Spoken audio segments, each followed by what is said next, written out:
আবৃত্তি করছি কবি সুকুমার রায়ের লেখা কবিতা বিচার।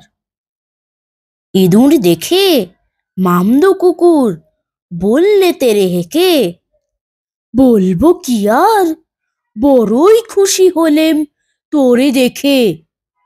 আজকে আমার কাজ কিছু নেই, সময় আছে মেলা। আয় না খেলি দুইজনাতে মোকদ্দমা খেলা। তুই হবি চোর, তোর নামেতে করব নালিশ রুজু। জজকে হবে বললে ইঁদুর, বিষম ভয় জুজু।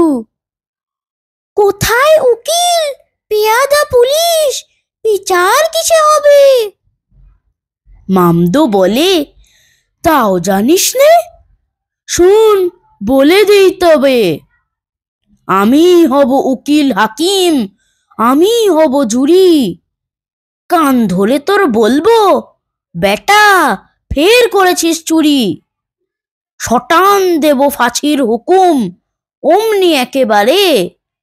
বুঝবি তখন চোর বাছা ধন, বিচার বলে কারে। ধন্যবাদ।